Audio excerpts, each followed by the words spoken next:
These are 5 of the biggest mistakes a combat athlete can make in their career. And the crazy thing is that most fighters don't even know that they're making them.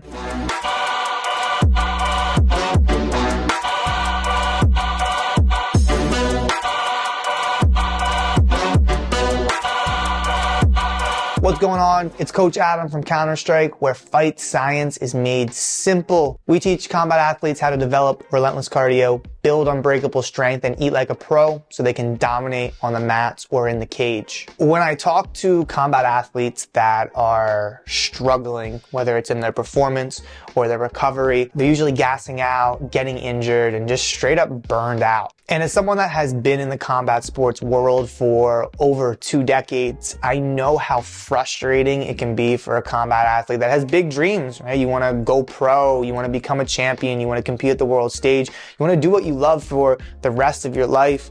But if you're injured all the time, you're burned out all the time, it can be super frustrating and pretty discouraging. And that's a lot of the reason why I wanted to make this video, because when I see fighters that are burned out, gassed out, or just discouraged from making their dreams a reality, it's usually because they're making one, most of, or all of the 5 mistakes that we're going to talk about today. And don't worry, we're not just going to be talking about mistakes. I'm also going to be teaching you how to fix every single mistake that we cover in today's video. And make sure you stick around to the end, because I got a special surprise that's going to take your game to the next level. Let's jump in. So mistake number 1 that I see a lot of combat athletes make is training hard every single day. If you've been in the combat sports space for any amount of time, then you have definitely heard the phrase, no days off. This is super common. Maybe you got it from your skill coach, maybe it's a culture that's a part of your gym, or maybe it's just a belief that you created for yourself. Typically, when an athlete has the belief of no days off, it comes from a place of anxiety or fear. My opponent's doing more than me. I have to work harder so I win. In the moment, it feels like the harder we work, the better results we are going to get. But the reality is this no days off, doing hard work every single day, actually causes more harm than good.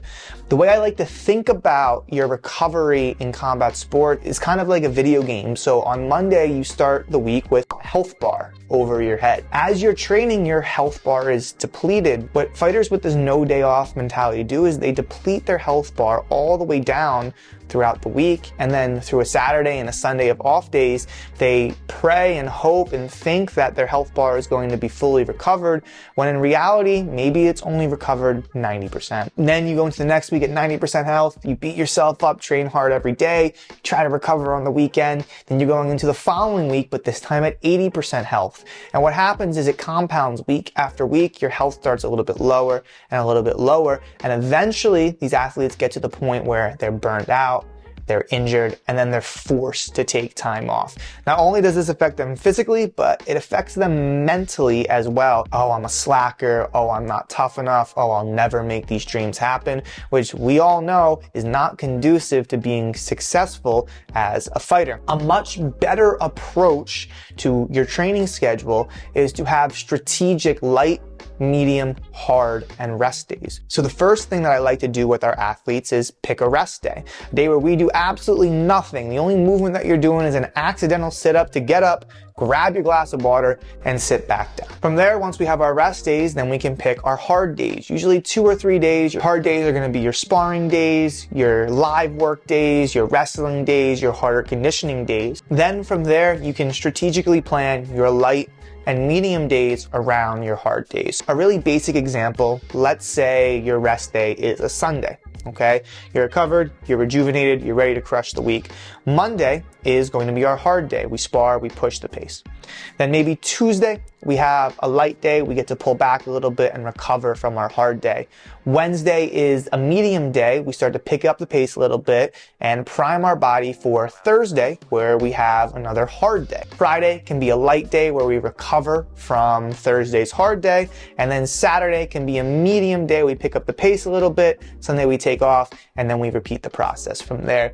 This is a much superior approach to training, because now those light days, they're kind of like taking a swig of a health potion. You deplete your health, You have a light day to recover a little bit, you deplete your health, you have a light day to recover a little bit. Then on the weekend, you actually get to 100%. So every single week, we're coming into the week fresh at 100% recovery, and we avoid injury and burnout and just get gains. Mistake number 2, and this is one that a lot of fighters are doing, is not eating enough carbs. Carbs are our body's preferred energy source. They break down really quickly, they're easily accessible, and they give us the most energy, which is going to make our performance the highest. Now, when you look at weight class sports like MMA, kickboxing, jiu-jitsu, it kind of makes sense why fighters cut a lot of carbs. When we eat carbs, our body retains and holds water. When we cut carbs, we naturally hold on to less water, which means we're naturally going to weigh less. So especially when a fighter goes into fight camp, they pretty much cut out most of the carbs out of their diet, again, out of a place of fear or anxiety or panic to make weight, hoping to see a drastic drop in weight. And yes, their weight is going to go down because they're cutting carbs, which means there's going to be less water in their system, but they're also massively taking away from their performance. Think about it. You are a high performance machine, the highest end sports car that exists. And if we're not putting carbs in our body, it's kind of like filling up that high end sports car with regular gas. So especially like when you're in a fight camp, when your calories are a little bit lower and our training intensity is at the highest, carbs are super important, because if we don't have the right energy, we're going to be slow, we're going to be lethargic, our performance is going to be subpar, which is going to really impact our confidence in a negative way, while at the same time making our performance drag. So what I do with our fighters on our fight team is time our carbs before and after our training session. Our calories are going to be lower because we're trying to make weight. So I tell our athletes, let's have 60 grams of carbs before and after training sessions. This way, by timing our carbs around our training, we are using our carbs for performance. So we can still make weight, but at the same time, we can perform at a really high level, feel super confident, be a badass on the mats, and step into the ring or the cage on comp night ready to dominate. Mistake number 3 I see a lot of fighters make is doing cardio and conditioning without a heart rate monitor. The reason this is a mistake is because conditioning without a heart rate monitor is kind of like lifting weights without knowing how much weight is on the bar. It's dangerous, it's silly, and it's super random, and we all know that when you do random things, you get random results. Every fighter knows that cardio is king, but a lot of the time athletes resort to road work, sprints, and just random cardio, hoping and praying that it makes their cardio better, when in some cases it doesn't do anything to make their cardio better, and in a lot of cases it's just extra work that burns out these fighters and breaks their bodies down. Now, what I love about heart rate based conditioning is because we can get the most results with the least amount of work possible. By wearing a heart rate monitor, we can see exactly where we are weakest when it comes to cardio, and that means we can then condition in the heart rate zones that we're weakest. So if I wear my heart rate monitor while I'm sparring and I see that I'm gassed out when my heart rate gets to 180 beats per minute, that means I need to condition at around 180 beats per minute so I can get used to and adapt to that zone. So when I do step into the cage, when I do step into the ring, I'm not going to gas out, and I can actually dominate with a relentless pace. The best way to condition with a heart rate monitor is to work with a strength and conditioning coach. This is what the top guys do. I understand everybody doesn't necessarily have a budget for a strength and conditioning coach. It's something where if you want to make a career out of fighting, you should probably consider creating a budget for a strength and conditioning coach. But in the meantime, I put together a playlist of all of my videos breaking down how to condition with heart rate data. You can check out that playlist up there. Mistake number 4 that a lot of combat athletes and fighters make is training the exact same way year round. Everybody knows that success and growth happens just outside of our comfort zone. But by training the same way, doing the same things at the same intensities year round, whether we're in fight camp or not, we really aren't pushing ourselves out of our comfort zone. We really aren't learning anything new. And so what happens is our performance is going to stagnate. We aren't going to progress. We're just going to stay the same. So the best way that we can avoid this stagnation is by planning our training around the different phases of the fight cycle. The way I train out of camp is going to be different than how I train in the pre-camp, which is going to be different than how I train in camp, which is going to be different than how I train in the transition when a fight is over. So in the off camp, we want to be a little bit more general. We want to be focusing on our athleticism. We want to be focusing on learning new things, experimenting. When we go into the pre-camp, we want to increase the specificity of what we do. So now if we're in the weight room, our lifts, our conditioning should mimic the energy demands of the sport that we're going to compete in. Tactics are going to become a little bit more important. Now we're starting to game plan for a fight rather than just learning new things.